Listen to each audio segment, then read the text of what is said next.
Hello, and welcome to the Josh Sweeney podcast. I am your host, Josh Sweeney, and joining us on this episode is Alex Welsh. G'day, Josh. How you going? Good. Thank you for being here. No, not a problem at all. It's a pleasure. I'm looking forward to it. Nice. So, for those of you listening that don't know, and maybe you can already tell from the way he was talking, he's not from the United States. He lives in Australia, and he is a 7-time Australian Road National Champion in the Handcycle division. He has multiple podium finishes on the European Handcycle circuit, and just recently, he just finished up at the 2019 UCI Paracycling Worlds that was held in Netherlands, and he finished 20th in the road race and 18th in the time trial. And 18th in the time trial is really good because from what I understand, when you're in that competition for the time trial, you're up against everyone, correct? Yeah, and especially on that course in the Netherlands as well, it was flat and open and there was nowhere to hide. So yeah, it was a good test, and there's so many good guys in the class at the moment that it's pretty tough to even get into the top 10. So no, it's cool. I love being a part of it. My first world. So yeah, it took it all in, and we did well as an Australian team as well. So yeah, it was great to be part of. Oh yeah, and I'm glad you mentioned that. And speaking of the Australian team, he is now a member of their national paracycling team, this is your first year, or this was your first year on the team, correct? Yeah, I'd actually, in 2012, I did some, when I first got into hand cycling, I did some stuff with the team as a development rider, which was awesome. So I've just been trying to get back to it since then. So it was actually a really great accomplishment getting back to the team, and we've had a few changes and stuff over the years, but it's still a powerhouse of a team, and yeah, all the athletes in it are top notch. So no, it's great. Yeah, that's awesome. And I guess something else that hand cycling is more recent, the most recent, I guess, professional venture, if you want to call it that. But Alex, did triathlon for a short stint, and he actually placed second place in 2017 at the Sarasota International Triathlon Union Paratriathlon World Cup. I know that's a lot. Basically, if you're listening, it's a hard triathlon race down in Florida. I've done it, and good. Yeah, congratulations on that. Thank you. No, it was good times. That's for sure. And I had a friend that was he's in like the sailing or some event on the lake or the rowing that was there the week before.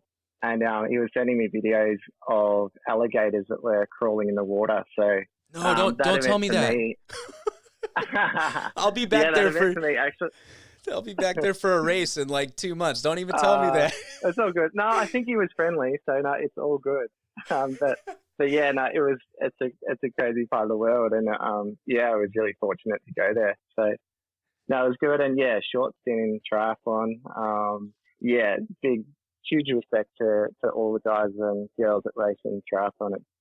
It's a tricky one. I actually don't have a swimming background, so the swim was the issue for me. So, but no, I just focusing on the hand cycling now and really enjoying it. But yeah, definitely love the triathlon, and I still tune in and watch what I can and keep an eye on all the rankings and what everyone's doing. It's awesome.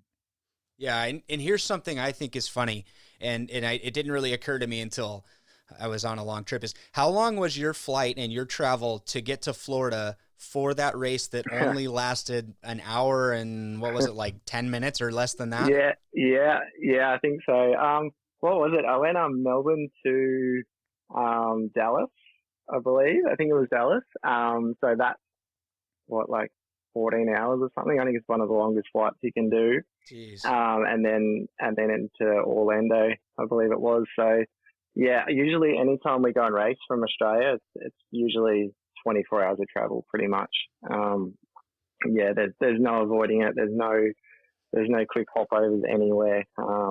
It's always long, and that's something I struggled with at World as well. Usually I travel quite well, but yeah, it got me this time, and yeah, so no, it's always a long trip from Australia, but hey, Australia's a beautiful part of the world, and any of the listeners out there that haven't been, it's definitely worth checking out. And Josh, I don't think you've been yet, have you?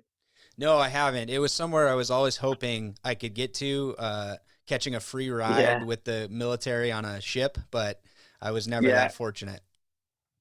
I'm sure. I'm sure there's hopefully there'll be more sporting opportunities coming up in Australia in the future. I mean, yeah, like I said before, we've got a good team, so it'd be cool if we got some more races coming up in Australia. Hopefully. I feel like I heard that there's actually one, there's going to be one.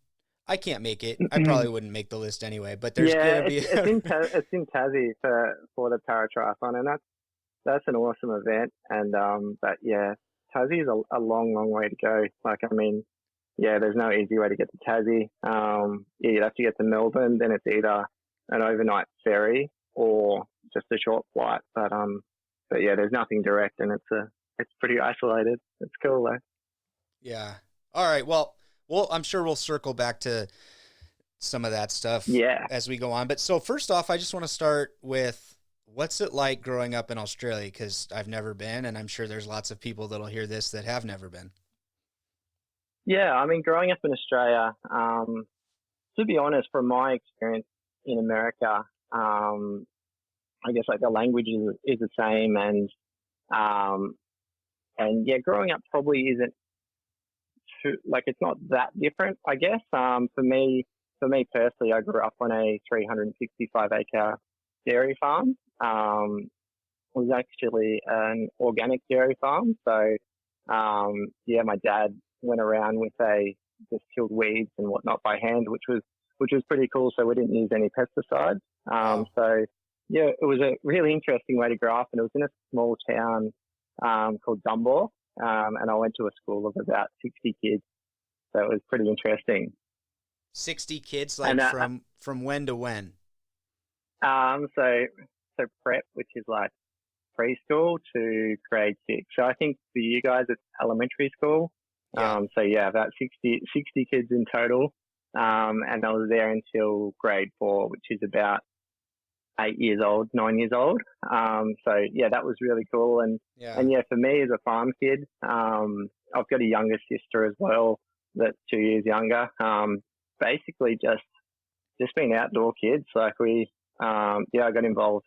I started riding push bikes when I was 2, and motorbikes. I got my first motorbike when I was 5. Wow. Yeah, interesting story. Actually, when I was 2, I loved motorbikes so much.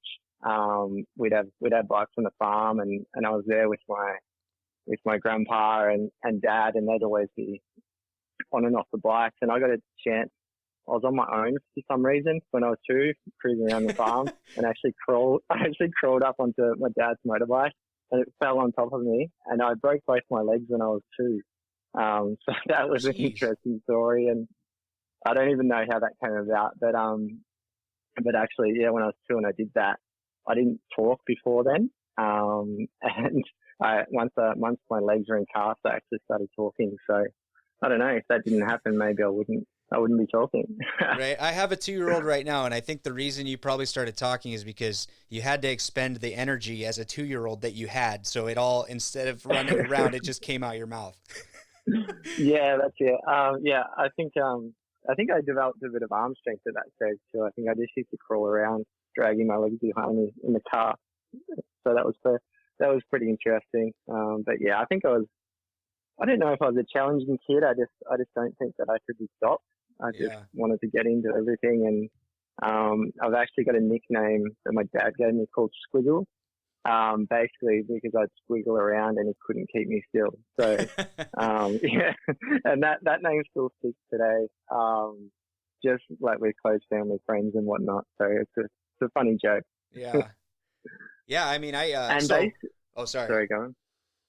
You go on. I was going to say, so basically from the jump at the age of 2, you're already having, with both of your legs in your cast, you're having to figure out how to adapt to your situation. Yeah. I'd find out what 15 years later. We'll get into that later, but yeah. So from there, I moved off the farm when I was 9. My parents divorced, and we went into town, and And before then, I actually hadn't raced motorcycles, just because I actually tried to race when I was 5 and didn't really enjoy everyone else around me. I just liked riding on the farm. But yeah, once we moved off the farm, I started racing. So it was an opportunity for me to continue riding motorcycles, and yeah, started racing bikes when I was 10, and we moved into a slightly larger town of about 5,000 people, and then went to a school where there was about 600 kids. And then, yeah, got involved into all sorts of sports there as well, mainly just school-based sports. Yeah, I loved riding motorbikes so much on the weekends that I didn't have time to do anything else. But yeah, that was a really cool transition. And then, yeah, started racing and sort of went from there. How powerful are these bikes here? Are we talking like 250cc or? So when I was 10, so I got my first bike when I was 5, which was a 50cc. And then when I started racing, when I was 10, I was on a 65cc two-stroke. Okay. But yeah, those bikes are still fast. So I think, yeah, who knows if your kids will get into it. But yeah, they're like the technology in them now. Yeah, they're not slow. Yeah. I'm not sure what it would be in like miles per hour, but they'd probably do at least 70 k's an hour, kilometers per hour, I guess. And they're tiny and they're lightweight and yeah. So I did the off-road stuff all the way through my racing, and just from my background on the farm, like I was pretty good early on. Yeah, just racing locally and just doing the best I could there, and sort of as things progressed, yeah, I kind of came through the ranks and was throughout all the times I raced motorbikes, I was really competitive. Locally, I didn't have a lot of luck at sort of national events, but yeah, just with the resources I had given to me, like from my parents and whatnot, yeah, I was reasonably successful as a racer, and yeah, I got hurt when I was 17, so I'm not sure how far it would have gone. I always had goals to go to the US and race Supercross. So I'm still obsessed with Supercross at the moment, and yeah, watch it every weekend, and yeah, still love the sport. But yeah, so yeah, I did pretty well locally, and then still went to mainstream school and maintained friendships, and just went through that way, and pretty much grew up as just a regular kid. I just, instead of playing football on the weekends, I went and raced my motorbike. So it was pretty cool. Yeah, and when you say race, I mean, are we talking like a dirt track, like a loop, or is it, is it like? Yeah, so all off road. The tracks are generally about,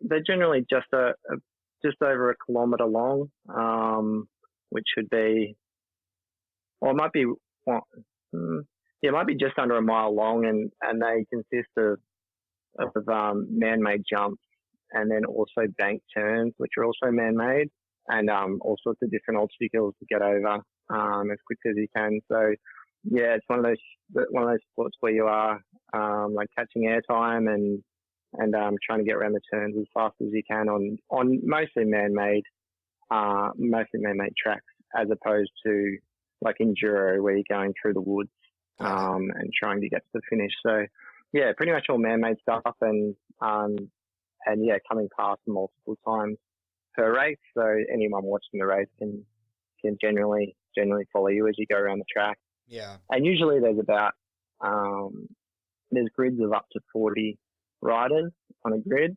And so yeah, you're racing 39 other people. And yeah, at the stage that I came through, I lived in a district where racing motorcycles was pretty common, coming from like a farming community where all kids, lots of kids had bikes, so, and lots of dads and mums were into taking their kids out racing on the weekend. So it was a really competitive area, and I came through with some really good guys as well that have gone on to race overseas, and yeah, we've bred some pretty good people from the area, which is cool. It is cool. And then, did you have a coach? Were you doing any kind of training outside of just being a kid that was learning how to race by racing, or was that pretty much it?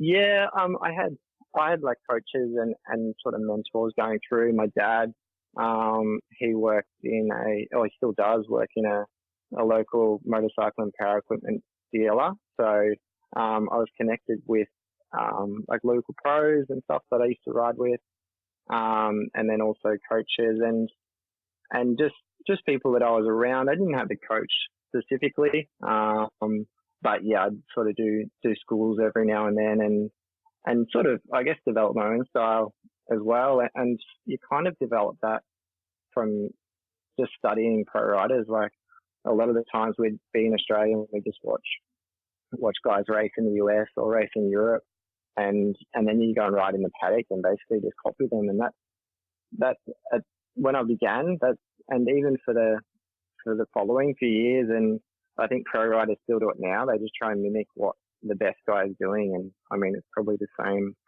I'd say it's the same in most sports as well. It's like you just try and figure out the best way to get through something. And yeah, we sort of did it that way, I guess. And yeah, Australia is fairly remote. So even the professional league over here is nowhere near as big as the US. Yeah. But, and then I'm sure you still have to cater, like, I'm sure you're watching the best riders, but at the same time, if some guy's super aggressive and that's just not, or I mean, okay, I guess I don't know this. Is everybody that races motocross very aggressive on the bike, or are some guys not aggressive, but just really strategic? And do those guys ever make it anywhere? Yeah, it is a combination. Obviously you don't want to lose friends over something that you do on the track, so you do have to be respectful. But usually there's separation. Whether it be later in the race and you just have to be patient and sort of get around them later in the race, or do aggressive moves. It sort of just depends on the situation and sort of what's at stake. But I mean, it's a small track, and once you stop in the pit, there's generally guys there that will come and confront you afterwards. So yeah, it's generally best to not be too aggressive, but it is also, if you're going to make things happen, you've got to do it. So, I can remember times racing where it's sort of, you have run-ins with people, and, I mean, it's racing, like you don't take it personally, but yeah, you just get on with it. And because the track is so small that you do have to push and shove a little bit. So, but yeah, you obviously try and do it respectful, and there's guys that race that don't, but you just stay clear of them. It's interesting though. Yeah, I mean, it sounds a lot like normal, almost just cycling racing, like where everybody's kind of, you respect each other until it gets to a point, and then you're on your own and you're doing what you have to do to excel in the sport. Yeah. I guess the only thing with motocross is sometimes you're flying through the air and the jumps are sometimes up to 100 feet. So, you do have to be a little bit careful because, as we know, the stakes are pretty high, and injury is a part of the sport, unfortunately. But I mean, you sign up for it, and yeah, you know what you're in for potentially, and you do your best to avoid it. But yeah, things happen, as we know. Yeah, and that's a perfect segue. So, what happened? How were you injured in motocross? Yeah, so I was 17 years old. I just finished my first year of senior racing, and then it was in January of 2009, and in January for us it's a hot summer, and I was training for my second year senior, and yeah, just out at the track. It was about 40 degrees Celsius, which is, I don't know, I guess 100 degrees Fahrenheit or something like that. It was, really hot, and we just had like a lot of bushfires, and the dirt was really, really hard. And I just come out of a corner and over a small jump, and the bike sort of just kicked out sideways and threw me over the handlebars, and I headbutted the ground. And we obviously wear protective gear. So I had a helmet and then also a carbon fiber neck, and basically just folded my body over the top of my neck brace and broke my back in my mid-thoracic at T7. So, yeah, and basically just woke up. I'd knocked myself out. And then, just woke up in a prickle bush, and just all I remember was I'd never actually broken bones before, besides when I was 2.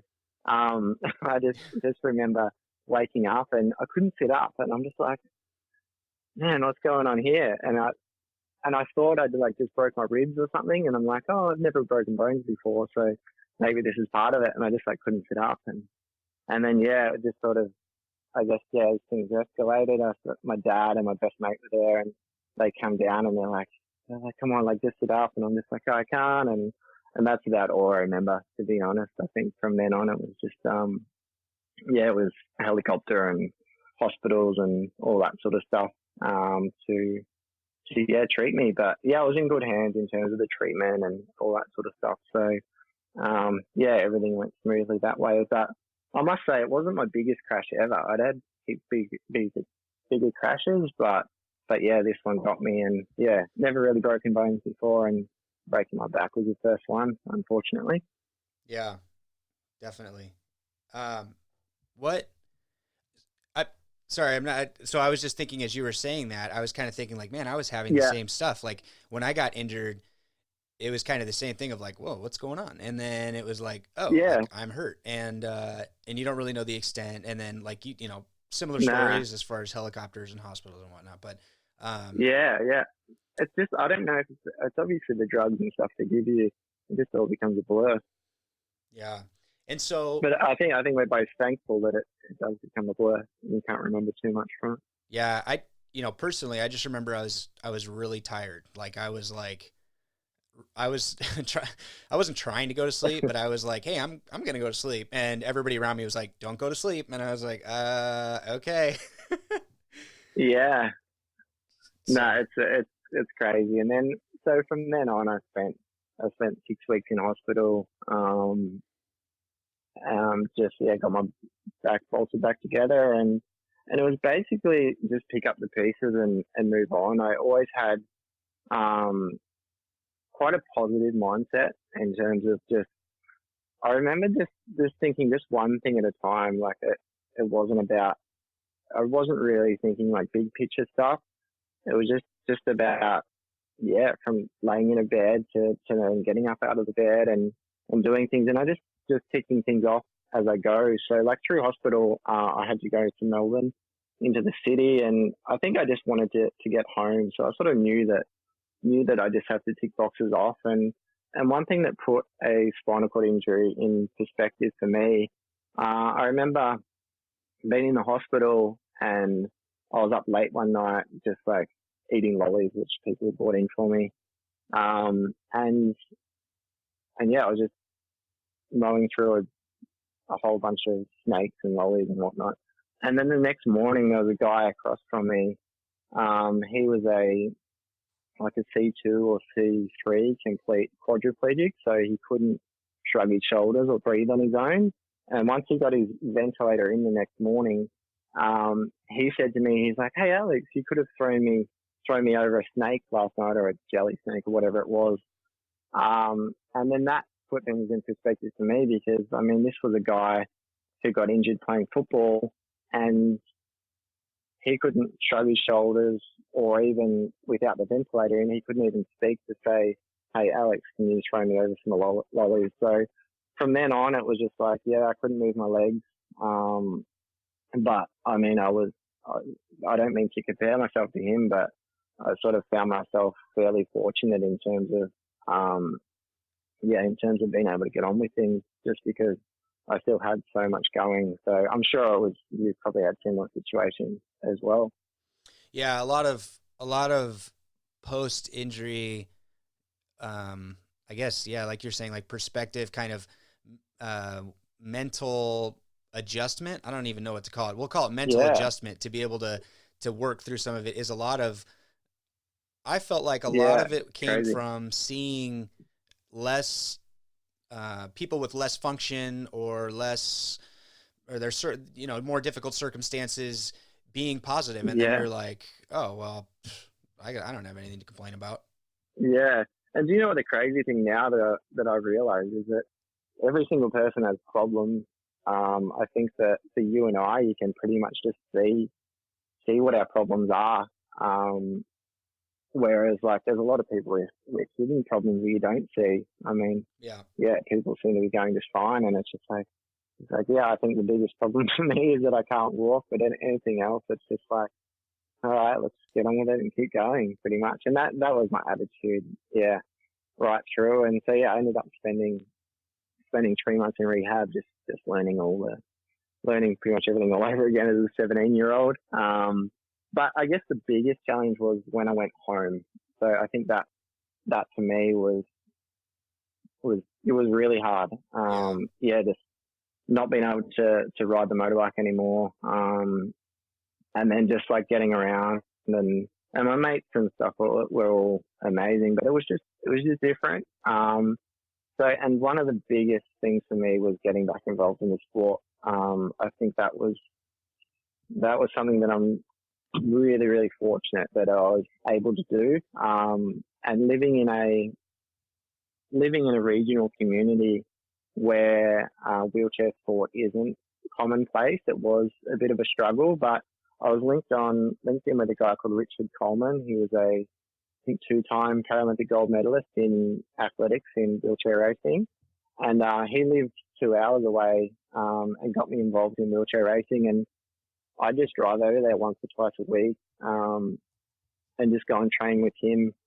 Yeah, he crammed me into this small racing wheelchair, which was about 10 inches wide. And yeah, just stuffed my body in there and basically just got on with things and got me back into sport.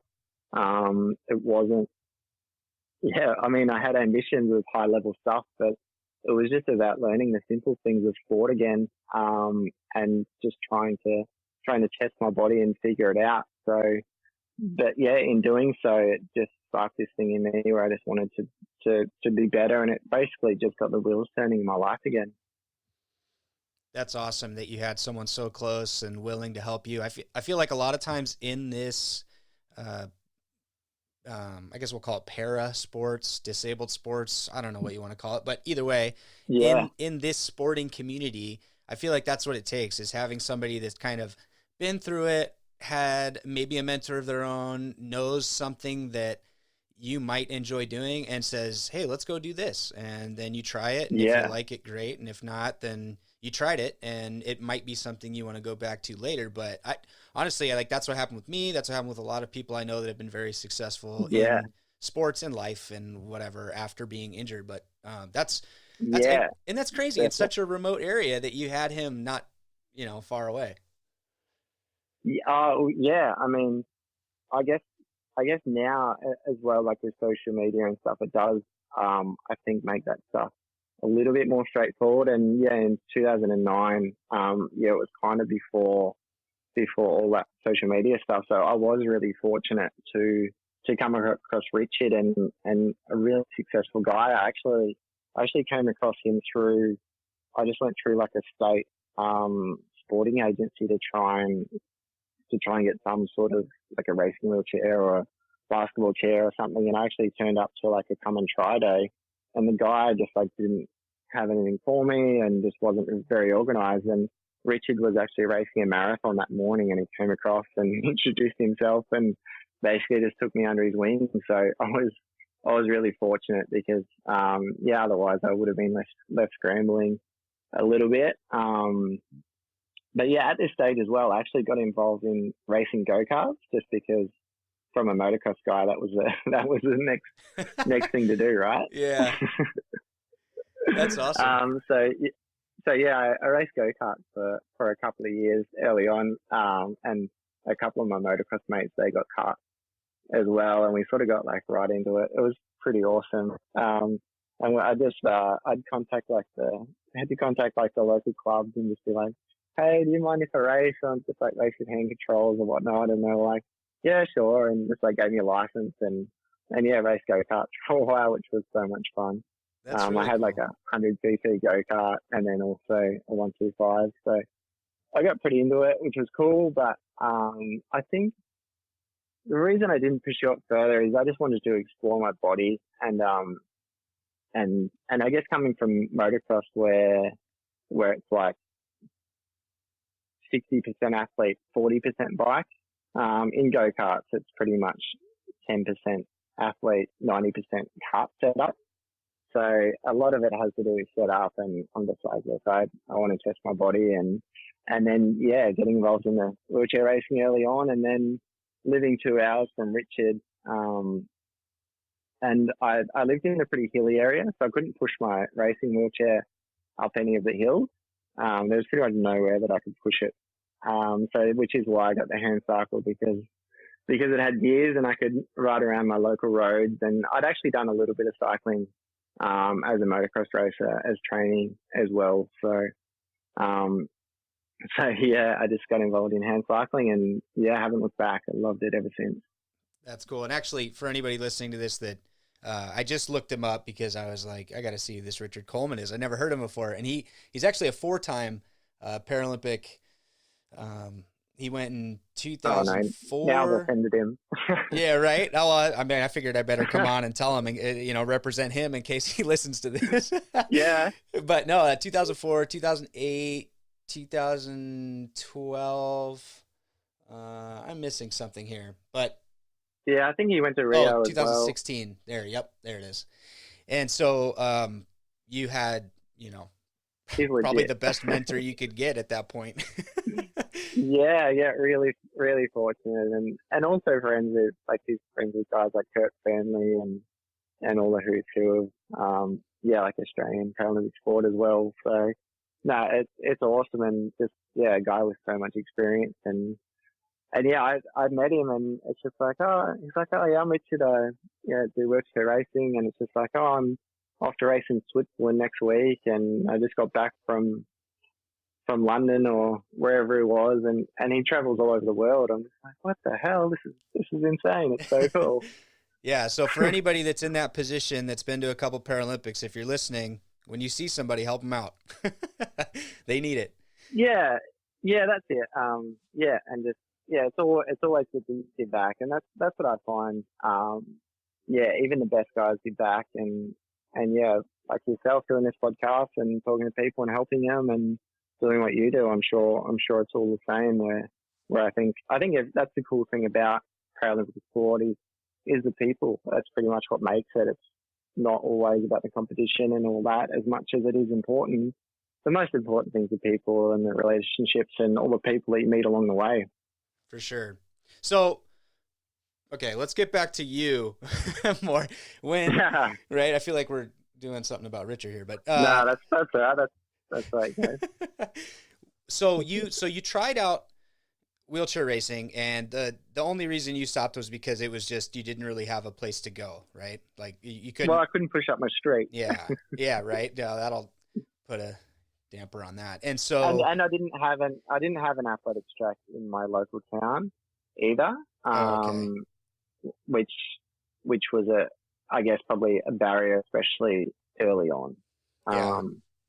It was 2 hours away. So I think if I had that, I would have potentially gone further. But then I also really love cycling too, and I knew all the roads. So, and I kind of knew what my average speeds and stuff were when I rode like a regular bike. And I'm just like, I wonder if I can beat my old self, basically. So then you get into hand cycling, and where did you get your first bike, or how did that, so I guess getting stuff in Australia, like these sporting, or, like race chair, basketball chair, all these different kind of adaptive equipment things, like how easy is that for you guys?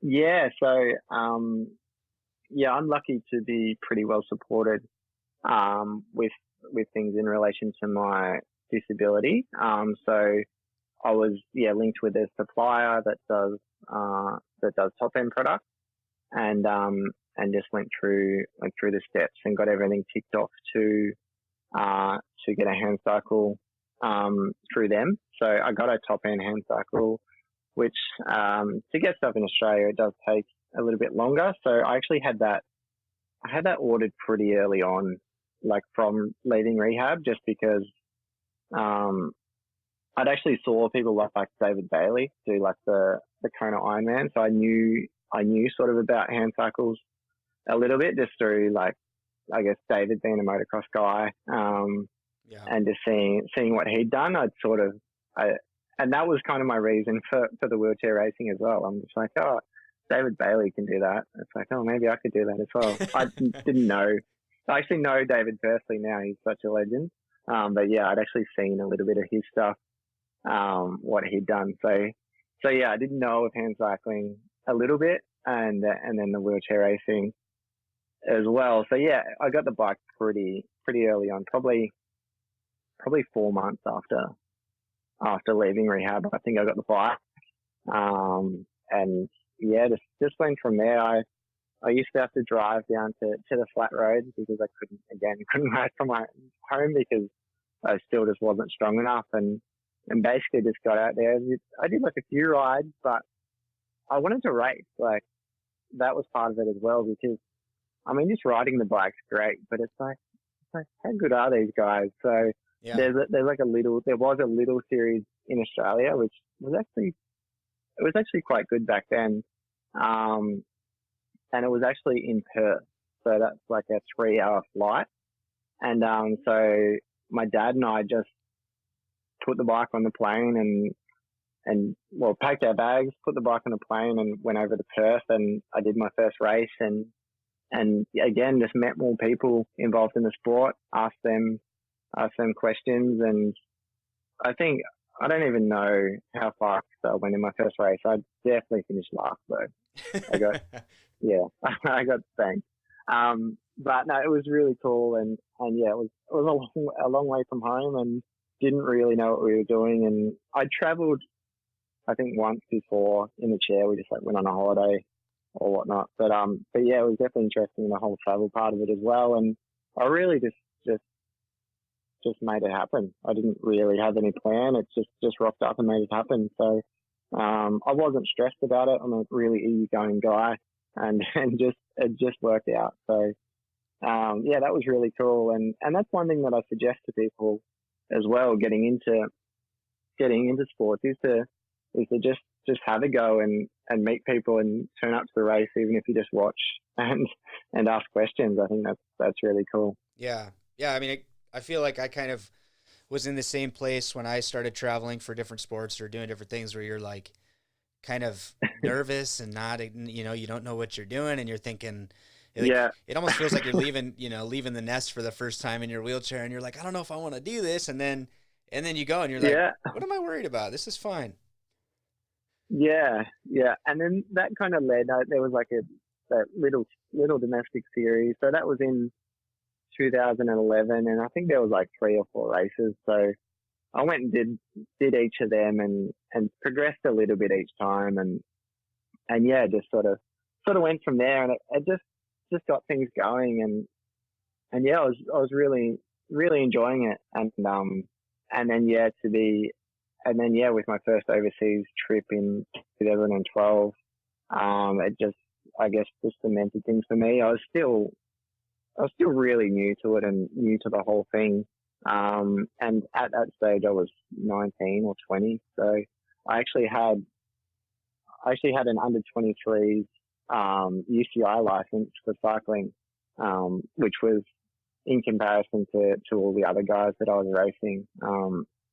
As we know, hand cycling, a lot of the guys are mid to late 30s or early 40s, some older. So it was really eye-opening and really inspiring as well, just to see how many good guys there are still competing and being in a really competitive class as well. So I could see it was going to be a long journey, but yeah, something that I'm still chipping away at the moment, which is cool. Yeah, and then did you? Because I've seen on social media you like to mess around with different components and different things on your hand cycle. Did you do that initially a lot at first, or at least test things, or were you just all working out and trying to get as strong as you could? Yeah, it was a combination. But yeah, I'll be honest, a bit of a gear guy, and I like good stuff, and even if it just looks cool, I love that as well. So yeah, early on I always tried to source the best equipment I could from what I could afford and what was available. So yeah, I had the top end bike, which I raced in the first year for those 3 or 4 races, which was, I can't even think of the model at the time, like the 4R, Oh which was yeah. probably about, it was probably about 15 kilos or something, which is an awesome bike. And yeah, like had a lot of fun in it, and it was perfect for me at the time. And then yeah, I got the carbon bike in 2012 before I went away. I actually bought it off someone that, yeah, she didn't get along with it, and she preferred a top end bike at the time. And yeah, I bought it off her. It was still brand new. So yeah, I got that, and yeah, pretty much used the carbon bike stuff ever since. And yeah, doing my work I do now, I actually import them to Australia, and yeah, so we work with top end bikes as well. But yeah, I've always loved the equipment side of things, and always tried to find ways to make things a little bit better. And as you know, there's a lot that you can do to make small differences, which is a lot of fun. Yeah, as long as you have money. Yeah, that's it. Right, you got money, you can take care no, of all kinds of stuff. You can try everything you want, and then you run out of money and you're kind of stuck yeah, going, all right, well, I'll use this for a little while. yeah. It's always in combination, right? Like, I mean, you can spend all the money you want on it, but I mean, to be honest, some of the differences are sometimes just to make them look different. So yeah, it's cool to test stuff, but so yeah, I'm always pretty happy and confident with my setup, and yeah, think that it's good to have nice stuff, and I think there's a lot worse addictions that you're going to have Right. besides spending money on bike parts. Yeah. And so you just mentioned you work with carbon bike and Yep. top end. And so how do you, well, I guess what is it that you do? And then I'll ask the next question. So I guess we'll move on from 2012. So yeah, I continued. Yeah, so we'll touch on some other stuff first and then get into it. Good. But Okay. yeah, so I continued racing and then got involved. So once I got into sport, I then got into doing some talks in schools. So just to kids about what I do in my life and what I've been through and all that sort of stuff. And then I went to university because I thought I wanted to become a school teacher. So I did like 3 years of university, and it was coming towards the end of my course, and I wasn't completely satisfied with becoming a teacher. I think just because I wanted flexibility, where if I got a call up from the Australian coach and being like, "Hey, Alex, do you mind if you go and do this race in 2 weeks' time? It's over in Belgium or wherever it is." I'd wanted to say, "Yep, I can go." Yeah. So I wanted a job with flexibility. And then my boss at the moment, Shane Hi, I was getting a smart drive for my wheelchair, and I was in contact with him, and then he's like, "Hey Alex, would you like to do some work with us?" And he just gave me like an outline of the job and sort of what it is, and I'm like, "Yeah, that'd be really cool. Like, I'll do it alongside my university study." And yeah, just got stuck into it. So I work for a company called Push Mobility, and it's basically scripting custom wheelchairs. We do beach access products and sporting products and all that sort of stuff. Mainly custom sort of active stuff.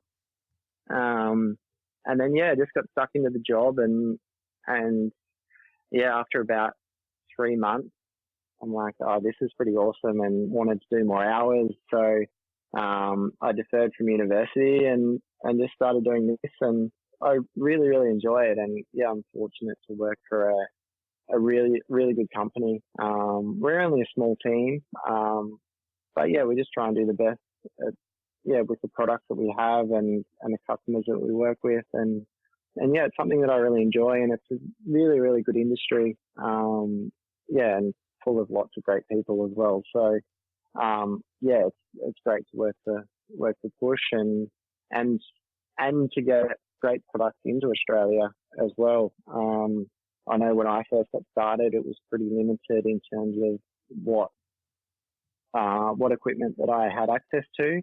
like for everyday wheelchairs and all that sort of stuff. And there wasn't much of like an online presence as well for like Australian companies. I'd sort of look to like the American market, which is great. And obviously a lot of people in America, that use those sort of products. And I just saw the way that was and the way Australia could be, and just wanted to work with, good products and good people as well. So yeah, we're in a position now where the business is growing, and I've just moved to the Sunshine Coast in Queensland. So we'll be doing more up here, and then we've still got our base in Melbourne as well. So it's really cool, and it's a great company to work for. That's great. That's cool that you found a good fit, because I've learned throughout the years it's hard to juggle sports aspirations and different other things that you want to do, and life. I guess that's a good way to put it. So that's awesome. It is. Yeah, it is tricky. And so, I guess so they're cool with, like you said, if that coach calls you up and says, "Hey, do you want to do this?" They're cool with you being able to do that, and you could just try to do what you can do from the road. Yeah, that's right. So it is a quite a flexible job in terms of there's a lot of stuff online to do, and then I just make appointments with clients and therapists and stuff. So when sort of suits everyone, and I just have a calendar and work from that. So I can block out time if needed, and within that, I've got a really supportive team which sort of helps make things happen, and it's give and take as well. So Shane, the owner, he's an incomplete quadriplegic, so he has a spinal cord injury as well, and so he understands, and he has a life outside of work as well. So we all have a really good balance, and just so it allows energy to go both into work and then also into living the best lives we can as well. And then they support me a lot with my racing and everything that goes into that too. So I've done a couple of trips to Europe off my own bat, and they were really supportive with that as well. And a big part of my team. So really fortunate. That's great. And so now you're on the Australian national team. I guess since hand cycling is your main focus, let's just jump straight to that. What did last season look like for you? Yeah, so last season was great.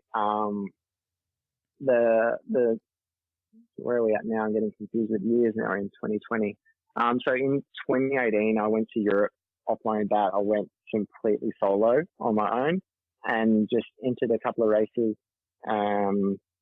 Got a hire car on my own, and just rocked up as basically nobody to the races, and just where did I race? I raced in Austria and Germany. So did those couple of races, and did quite well, and had a really good time, and again met amazing people within the sport and the organisers of the race as well. And then last year in 2019, my girlfriend Katie and I, we went over in May.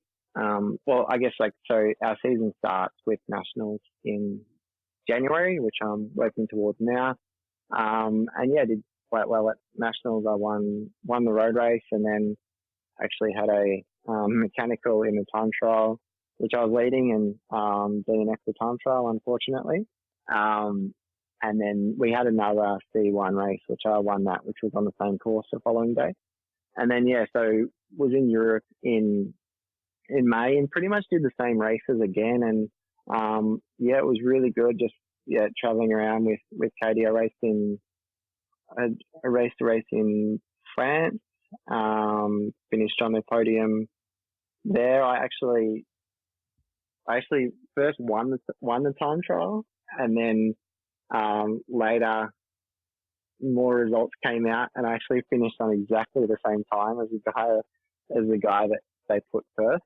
I finished a draw first. So that was what I thought was my first European win in France, which was I was stoked about it. And then unfortunately, I don't know, they put me second for some reason. It was exactly the same time, so I That's don't know, interesting. is what it is. Yeah. So yeah, I finished on the podium for that tour, and then I went back to Austria. And again, yeah, did quite well there. I think I finished.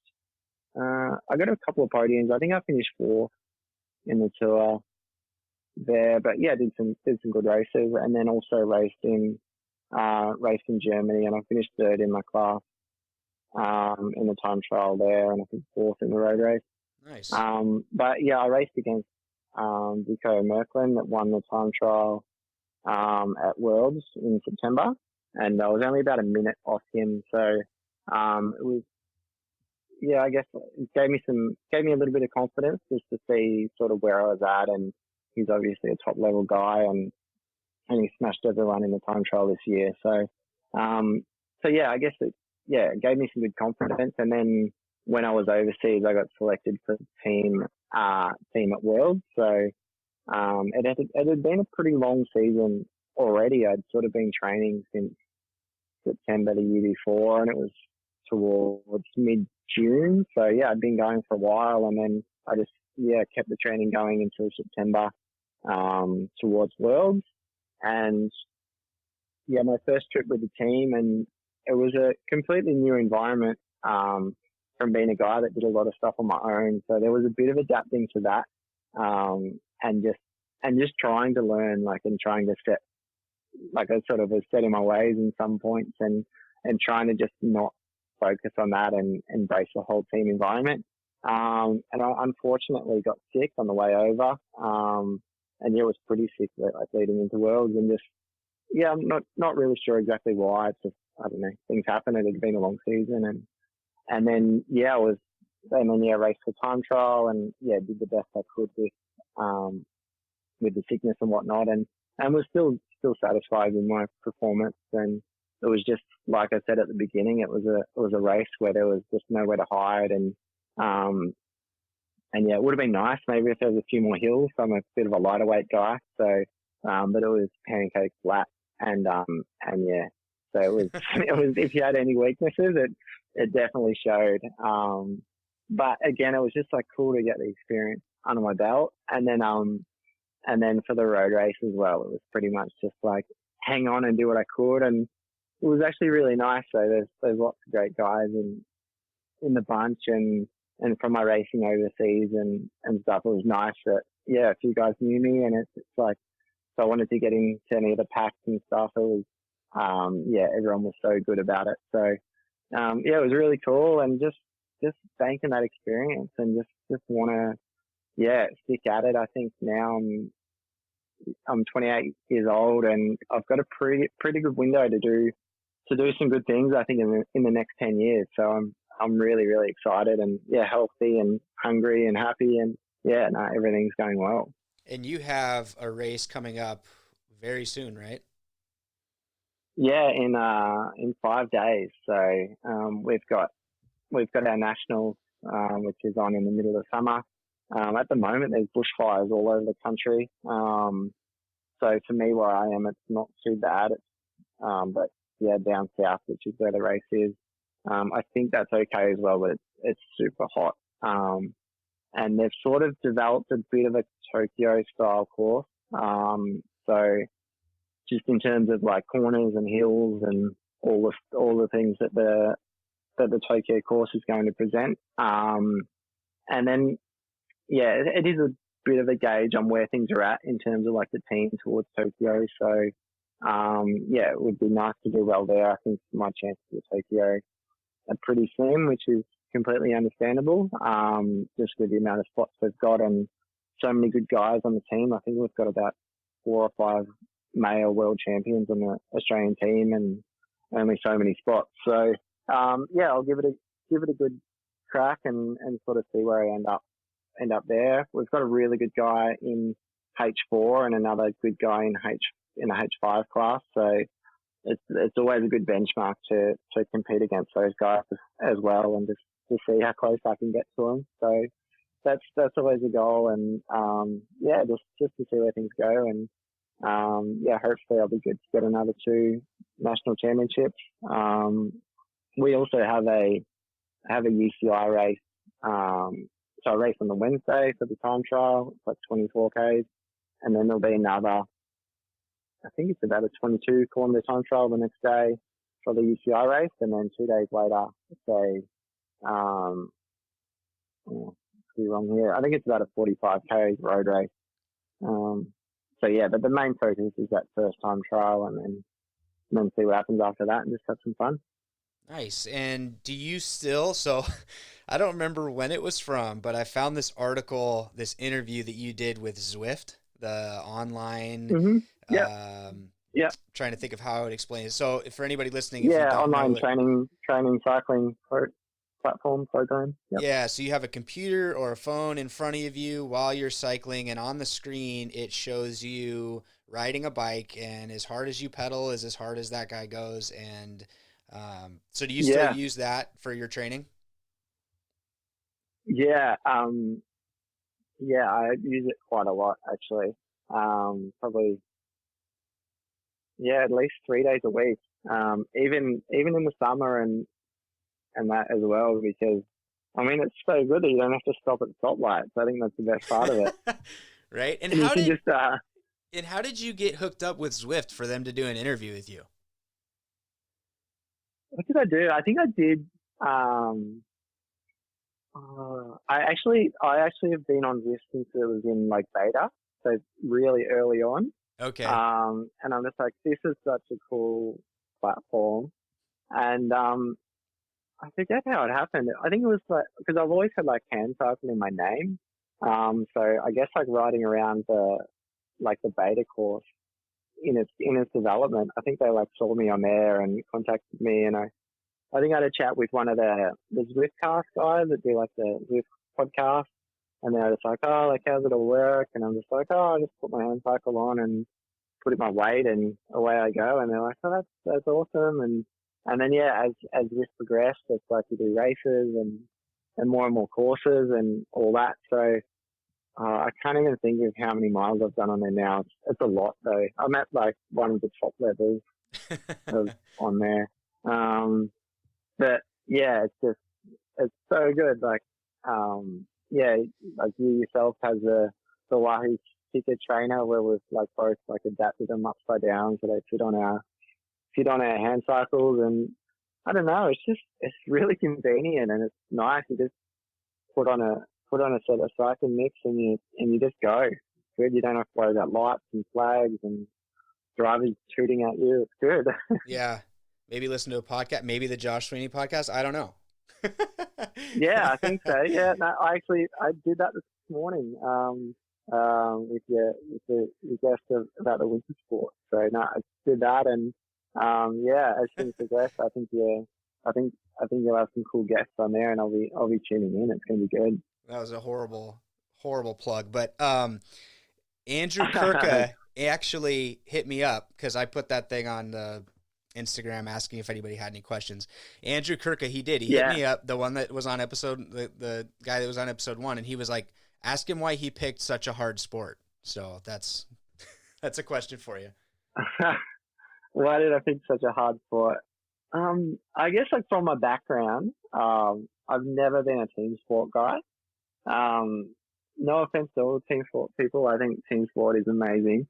But I've just never really done it. So I think I just had to find an individual sport and a sport that I guess I like to hold myself really accountable. So, like I said at Worlds, I finished 18th and that was me. And it's like, I've only got myself basically to say for that result. So it's nice being, I think, held accountable for an individual sport and a sport where it is mostly the athlete. I mean, it might be 10% equipment, but you've got to be a really, really good athlete. So, I think for me, that's why I do it. But yeah, and I've actually got another funny story as well. So when I was, racing motocross, I think I was 13 years old, and my dad said to me, he's like, Alex, why don't you play, a year of football He's like, just give my bank balance a rest. We spent a lot of money racing motorbikes. He's like, just play footy. I'm just like, oh. He's like, it'd be good for your training. I'm like, oh, do I have to? Like, so he talked me into it. And actually part of his bargaining agreement was that if I quit motorbikes altogether, he'd buy me a new pair of football boots every single game, which for anyone that's played football, getting a new pair of football boots isn't the best thing because they hurt your feet. But yeah, he offered me a new pair of football boots every single game. And I actually did play for a year. I didn't get new footy boots every game, but yeah, so I've just never, we actually came runner-up in a premiership, but I've just never really been a team sport guy, and I don't know if that's the way I'm wired or what it is. So, hence the wheelchair racing and the hand cycling. And I actually have tried downhill skiing as well, but I don't like the cold. Well, then that's probably a sport you don't want to do. Yeah, but it's downhill skiing is so fun. Yeah. Have you tried it? I have not tried it yet because all the downhill skiers I've met, including Tyler Walker, which I know Andrew mentioned in that, when I met him, his shoulder had like been ripped out of the socket or something like that. And ever since then, I thought, I got a lot of stuff going on. Maybe I'll give skiing a break until I get to, some of my like retirement age where I can, if I rip my shoulder out, it's okay. I got time to return. Yeah. Apparently the US has like amazing facilities for for in the snow. I think they got like heated footpaths and stuff from what I hear. It might be a myth. I have no idea. To like get around. I have no idea. I don't know. I think skiing is really, really cool. So that's the next, so what is it, 2 years, and it'll be the Winter Paralympics again. Yep. After the summer.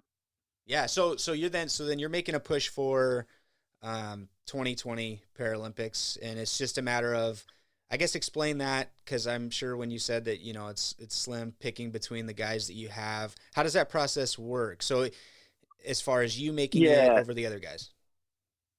So yeah, we have a certain amount of male spots and a certain amount of female spots, and they basically pick the athletes for each slot with the highest chance of scoring medals. One of the downsides to paracycling in terms of selection, it's not a downside, it is just a challenge, is that the handcycles don't race on the track. So basically to make it, so for all the other categories that ride the regular bikes, they can race all the events on the track, and then also the time trial and the road race on the road. Whereas for hand cycling, there's only the time trial and the road race. And there's also a team relay as well, but you need multiple hand cycle athletes for that on the team. And then, so it's just coaches pick based on where medals will come from. And so all the men and women, all the men which I'm up against for selection, they're all really successful athletes. So a lot of those spots are, I guess, taken, not confirmed, but a good chance that they'll sort of go that way. And then there's usually like a couple of spots there for just road athletes, from what's left over.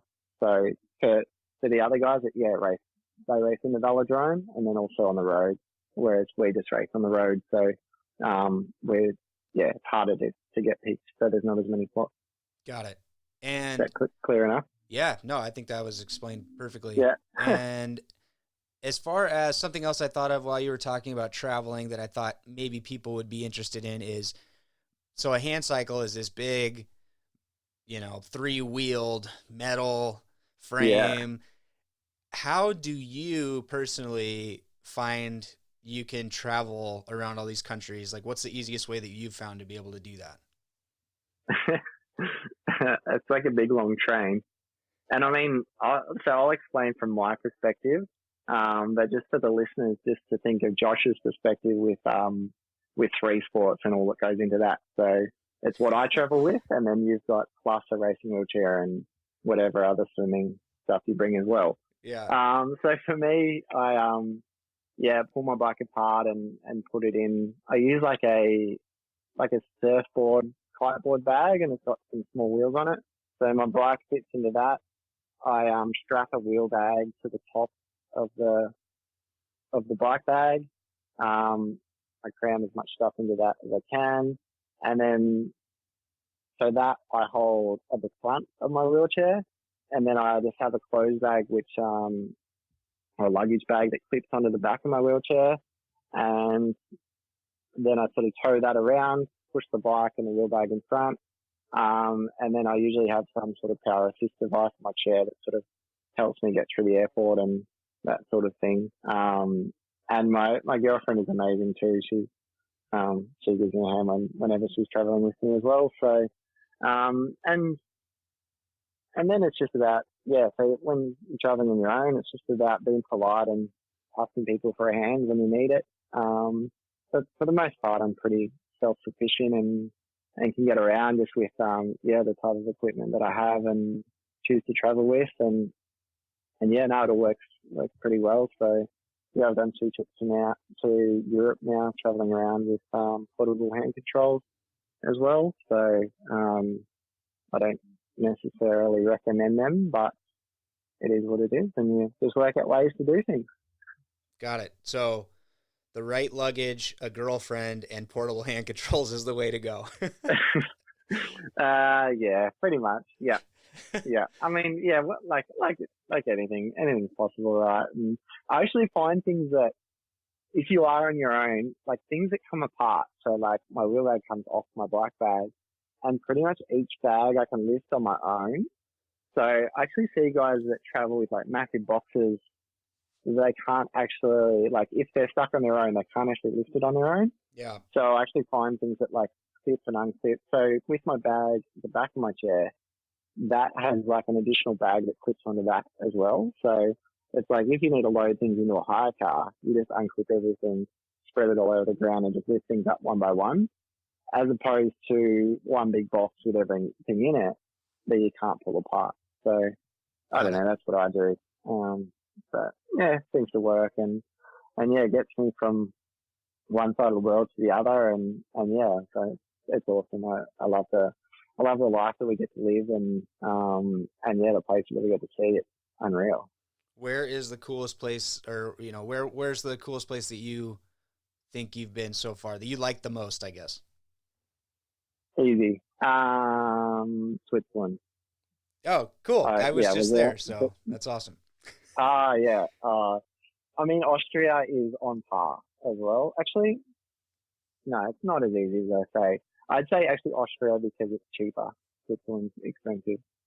Dang it. Well, I was doing good there. No, the scenery is unreal. I just love. I don't know, as an athlete, it's like you don't always get the chance to do all the touristy stuff, but you spend a lot of time in cars and traveling around. So it's just nice that you can just look up and it's just like snow-capped mountains and green grass and valleys. And then when you're riding, you see all that as well. You don't necessarily get a chance to go and sightsee so much, but just taking in that landscape is something that I just find amazing, and I'm sure you can relate to as well. Yeah, definitely. I mean, I felt the same way. The different places that I've been, it's just kind of like you said. You're traveling and you're training, and it kind of feels like work because you're just stressed out with all the stuff you have to try to do, and your body's lagging. Yeah. And it's just, but as long as you're in a pretty place, it just kind of feels effortless. Yeah, I am keen to come back to the US. So my stepmom's actually from Queen City in Texas. So yeah, I'm keen to check out more of America. I've only been to Florida, so I want to see a lot more, and I'd love to go to an American Supercross as well. That would be cool. Yeah, definitely. So what is next for you outside of trying to make the Paralympics, or is that, I mean, just working, training, going to the Paralympics, is that kind of your focus going forward? Yeah, I guess like that, simply put. But yeah, for now I'm completely focused on nationals in 5 days time, and then after that I think I'll go back to Europe in May. whether it be on my own or with the team, I'm sort of yet to know, and just see how things play out, and just keep progressing in the sport. Like a really persistent person, and I can see that things for me are going in the right direction, and it's just been a completely physical sport. It's just, as you know, there's just like no short, fast way to do it. It's just all about getting the miles in your arms. And yeah, like I said, I think I'm coming into a pretty good window now. And then with my background and experience and all that sort of stuff, I think it's all helpful, and just going to give a really good crack in the next few years, and then see where it's at. And I always love giving back to the sport wherever I can as well. So continue to help people get involved in the sport, and I don't plan on racing forever, but I always plan on being involved in the sport, and just really look forward to doing the best I can for myself, and helping others, and then continuing the work I do, and just trying to be a good person. I think that's kind of my goal. Yeah. I mean, I think those are all good. You're right. I definitely, when I say that, it sounds a lot easier when I say just do that, but no, I totally understand what you're. I mean, you got to break things down into what makes sense, and because if we listed every detail, and if I tried to break down the training program and all that, we'd be here all day, right? So no, it's I think, and life, it's just, you just try and keep things simple as well, like the sport and life and all that. I think it's easy to get too wound up in things, but it's nice. Yeah, it's nice if you have good, clear goals and then small goals towards them. So no, I feel like I'm in a good spot and happy and healthy. It's good. Everything's great.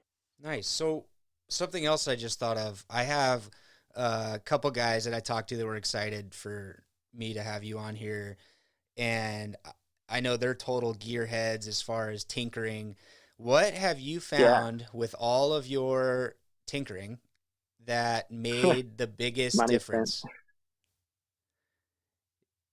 I think disc wheels, I'd say. Like disc wheels are just, every time you put them on, they're always fast. Like the disc wheels in the rear of the bike. Yeah. Whether it be like, I don't even know if it's a placebo thing. I think for the most part, they're generally faster in the rear of the Handcycle, and just because of the sound of them as well, I think probably helps. But I think for them, and I think overall just be comfortable as well, like with your setup. So in the past, I've built a bike that's under 10 kilos before, and it just wasn't the most comfortable thing, and it wasn't that stiff either. So like a lot of the components that I picked were, it just wasn't that usable. Like I wasn't that happy with it. Like as much as it was under 10 kilos, which is great. But yeah, I think there's like a happy medium of just being comfortable and confident in your setup, for sure. And to be honest, like every little change, there isn't like a huge difference. Like I did like a whole bunch of wheel testing before Worlds. Like in my front wheel, I've got like a 4-spoke, and I've got like a 90mm deep wheel and clenches and tubulars and all that sort of stuff. And to be honest, they're all really, really close. So yeah, there's no real big advantage. It's just, if those lots of little things do add up. But then you have to be comfortable as well. Yeah. And I don't know if you've been down that rabbit hole as well. Sort of, but again, like I just don't have enough money to be able to support that. So I've tinkered to a point, and then it was like, all right, here's my choices. But I actually really like. I think you've got the same, like with the Quark cranks, and like the ETAP setup. Now we've just got a new rule where you have to use the brake on your handle, and I'd been like a little bit reluctant to change to ETAP just because, I don't know, I was always like a Shimano guy, and just like the quality of the shifting and all that. But I'm actually really impressed with the ETAP stuff, and I like the Quark cranks. I like the regular bike cranks as well. they're really stiff and strong. So no, I don't know, and just overall just be happy, I guess, with and comfortable with the setup. Yeah, so finding that good. But I think you can relate. There's no one answer, right? Yeah, no, I just wasn't sure because I saw all the wheel testing you did and all the other things that you've done, and I was like, was there one thing that you did, that was just like, oh, wow, that was a big I actually like ceramic bearings in my cranks. They last a long time. Nice. They're like really expensive, but they do last a long time. So disc wheels, ceramic brakes, and be comfortable. Or not brakes, ceramic bearings, sorry, and be comfortable. Bearings, yeah. But yeah, I think disc wheels, yeah, I don't know if it's just like the sound of them, but I don't know. I think it's like whenever you put them on, you're ready to race, right? Like you're always ready to go fast. It's like you can't just do like an under 30 kilometer average ride with disc wheels on. It's just like, no matter what, I always just go full gas if I've got disc wheels on. I don't know why. It's like there might be like a switch in your head when you hear the sound of it like buzzing in your ears. I'm not really sure, but I love them. It's like when you put cards in your spokes as a kid on your bike, and it sounds like a motorcycle, and you can't go slow because it just sounds ridiculous. So you're just flying. No. Yeah, that's it. Yeah. So I love my disc wheels. Like Nationals is really hilly. And they are like a little bit heavier, but I think I'll still use them. So I haven't really decided on my setup for that yet. And having 2 time trials back to back on like a similar course will be a really good test too for equipment. Nice. as long as my power is similar, otherwise I can put it down to that. But yeah. Yeah. All right. Well. Yeah. Is there anything else you would like to add, maybe to anybody that's heard your story or has gone through a similar kind of injury, motocross injury, or I don't know, something like that, something that you kind of... I think congratulations to anyone that got this far through the podcast. Thanks for listening, and yeah, if you've got any questions, feel free to hit either Josh up on social media or myself, Alex Welsh 91.